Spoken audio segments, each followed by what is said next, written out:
Indo-Pak war నేపథ్యంలో కీలక పరిణామం చోటు చేసుకుంది. కాల్పుల విరమణకు రెండు దేశాలు అంగీకరించాయని విదేశాంగ శాఖ కార్యదర్శి విక్రమ్ మిశ్రీ తెలిపారు. ఈ మేరకు ట్రంప్ కూడా ట్విట్టర్లో పోస్టు చేయడం జరిగింది. ఇరు దేశాల మధ్య రాత్రంతా కూడా సమన్వయం కుదిర్చేందుకు ప్రయత్నం చేశాం.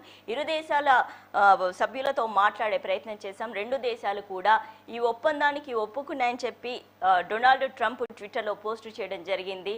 అలాగే విక్రమ్ మిశ్రీ కూడా ఈ విషయాన్ని ధృవీకరించారు.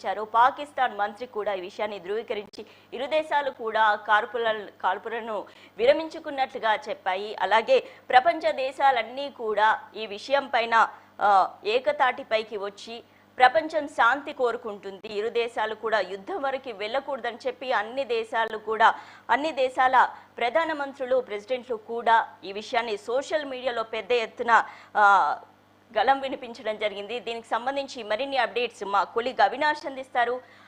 అవినాష్, చెప్పండి, అసలు డొనాల్డ్ ట్రంప్ పోస్ట్ తర్వాత విక్రమ్ మిశ్రీ కాల్పులను విరమించుకుంటున్నట్లుగా ప్రకటించారు. అసలు ఏం జరిగి ఉంటుంది?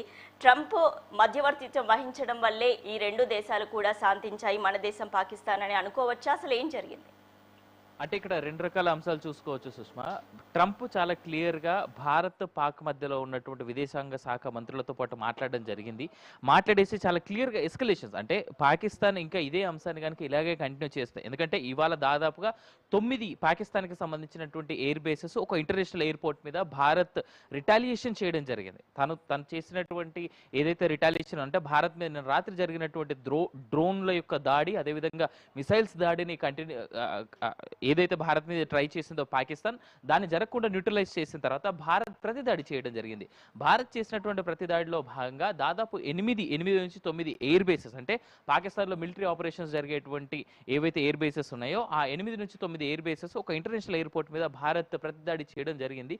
ఆ లాస్ తర్వాత పెద్ద ఎత్తున వాస్తవానికి పాకిస్తాన్ ఇప్పుడు సరెండర్ అయినట్టుగానే చూసుకోవచ్చు. ఎందుకంటే భారత్ చాలా క్లియర్గా ఉంది, మేము టెర్రరిస్ట్ క్యాంపుల పైన మాత్రమే దాడి చేస్తాం, కేవలం టెర్రరిస్ట్ క్యాంపుల పైన మాత్రమే మా యొక్క ప్రతీకారం ఉంటుంది అనేటువంటి మాట ఉంది. ఎందుకంటే పెహల్గాంలో జరిగినటువంటి దాడిని ఒక్కసారి మనం వెనక్కి తిరిగి చూసుకుంటే ఇజ్రాయెల్లో ఏదైతే హమాస్ వాళ్ళు చేసినటువంటి దాడి ఉందో, టెర్రరిస్టుల పైనటువంటి దాడి చేసి వాళ్ళని షీల్డ్గా పెట్టుకొని, అంటే కామన్ సివిలియన్స్ షీల్డ్గా పెట్టుకొని హమాస్ ఏదైతే దాడి చేసిందో అదే విధంగా ఇక్కడ కూడా వచ్చి పెహల్గాంకి వచ్చి ఆ ముస్లిం ముష్కర్లు ఎవరైతే ఉన్నారో చాలా క్లియర్ గా గుర్తుపెట్టుకోవాలి, నువ్వు హిందువా ముస్లింవా అని అడిగి మరీ కాశ్మీర్లో దాడి చేసినటువంటి ఘటన అది. సో అందుకు భారత్ ఇంత పెద్ద ఎత్తున రిటాలియేట్ చేయాల్సినటువంటి అవసరం అయితే వచ్చింది. అదర్వైజ్ ఇంత పెద్ద ఇష్యూ అయ్యి ఉండేది కాదేమో. ప్యాంట్స్ విప్పి వాళ్ళని మీరు హిందువులా ముస్లింలా కాదని అడగడం ఒకటి, అదేవిధంగా ఇక్కడ నుంచి ఏదైనా ఉంటే వెళ్ళి మోడీకి చెప్పుకోండి అనేటువంటి మాట ఏదైతే ఉందో అక్కడ నుంచే భారత సెంటిమెంట్ అనేటువంటిది చాలా పెద్ద ఎత్తున హర్ట్ అయినట్టుగా మనం చూసుకోవచ్చు.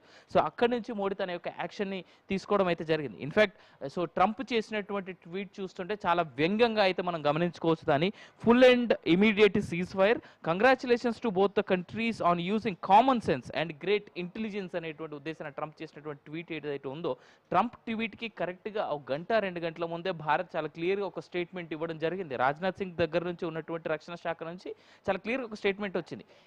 మరొక్క మారు భారత్ పైన ఏదైనా టెర్రరిస్ట్ యాక్టివిటీ జరిగితే దాన్ని మేము వార్ లాగే భావిస్తాం అనేటువంటి మాట భారత రక్షణ శాఖ దగ్గర నుంచి వచ్చింది.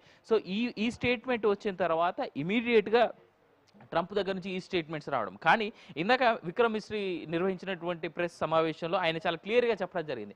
విక్రమ్ మిశ్రీ ఏం చెప్పారు? ఆయన భారత డీజీఎంఓ అదేవిధంగా పాకిస్తాన్ డీజీఎంఓ అంటే deputy general of military operations ఎవరైతే ఉన్నారో పాకిస్తాన్ వాళ్ళు ఇండియాకి ఫోన్ చేశారనేటువంటి ఉద్దేశాన్ని, అది కూడా మధ్యాహ్నం 3:35 15:35కి ఫోన్ చేశారు. సాయంత్రం 5 గంటల నుంచి మేము ఈ సీజ్ ఫైర్ అగ్రిమెంట్కి అగ్రీ చేస్తున్నాం అనేటువంటి ఉద్దేశాన్ని ఆయన చాలా క్లియర్గా చెప్పడం జరిగింది. అంటే సాయంత్రం 5 గంటలకి మనం అనౌన్స్ చేస్తా ఉన్నాం దీన్ని, మేము సీజ్ ఫైర్ని యాక్సెప్ట్ చేస్తా ఉన్నామని.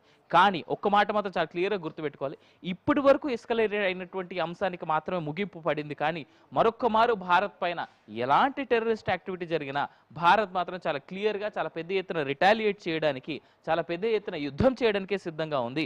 భారత్ మళ్ళీ చాలా క్లియర్గా చెప్పింది. ఏమని మరొక్క మారు గుర్తు చేసుకోవాల్సినటువంటి మాట, భారత్ పైన మరొక్కసారి ఏ రకమైనటువంటి టెర్రరిస్ట్ యాక్టివిటీ జరిగినా, టెర్రర్ యాక్టివిటీ జరిగినా ఖచ్చితంగా మేము దీన్ని యుద్ధంగానే భావిస్తాం, మేము యుద్ధం చేస్తాం అనేటువంటి మాట భారత్ చెప్పినట్టుగా మరొకసారి గుర్తు చేసుకోవాలి సుష్మా. అవినాష్, దీనికి సంబంధించి అంటే పాకిస్తాన్ మొదటి నుంచి కూడా తన దగ్గర ఆర్థిక సంక్షోభం వేలో వెళ్తుంది పాకిస్తాన్ ఇప్పుడున్నటువంటి పరిస్థితిలో. కాబట్టి అలాగే మనం ఎక్కువగా వారి